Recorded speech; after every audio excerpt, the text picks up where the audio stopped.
নমস্কাৰ, আপোনালোক সকলোকে ডাটা নিউজলৈ স্বাগতম জনাইছোঁ। আজিৰ দিনটোৰ গুৰুত্বপূৰ্ণ বাতৰিবোৰ লৈ আহিছোঁ। অসমৰ লগতে ভাৰতৰ বিভিন্ন প্ৰান্তৰ পৰা এনেধৰণৰ খবৰবোৰ চাবৰ কাৰণে আমাৰ চেনেলটো ছাবস্ক্ৰাইব কৰি এটা লাইক কৰি দিব। ৰাষ্ট্ৰীয় শিক্ষানীতিৰ ত্ৰুটিসমূহ দূৰ কৰাৰ বাবে চেষ্টা কৰিব ৰাজ্যৰ শিক্ষা বিভাগে। খানাপাৰা প্ৰশাসনিক পদাধিকাৰ মহাবিদ্যালয়ৰ প্ৰেক্ষাগৃহত অনুষ্ঠিত বৈঠকত বিশেষকৈ অসমত ৰাষ্ট্ৰীয় শিক্ষানীতিৰ অগ্ৰগতিৰ সম্পৰ্কে আলোচনা কৰা হৈছিল। ৰাষ্ট্ৰীয় শিক্ষানীতি ২০২০ ৰূপায়ণ আৰু প্ৰগতি সন্দৰ্ভত পৰ্যালোচনা বৈঠক।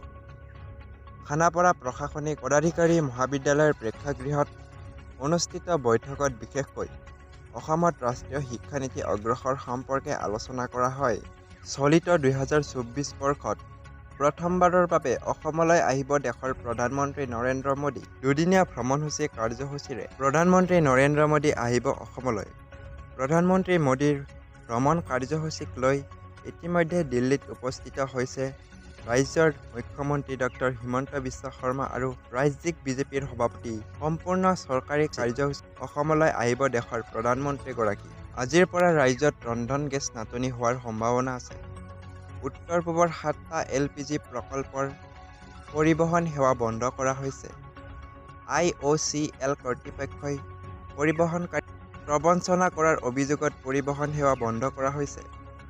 জানিব পৰা মতে, মঙলবাৰৰ পৰা পুনৰ অনিৰ্দিষ্টকালীন উত্তৰ-পূবৰ ৭টাকৈ ৰন্ধন গেছ প্ৰকল্পৰ পৰিবহণ সেৱা বন্ধৰ ঘোষণা কৰা হৈছে।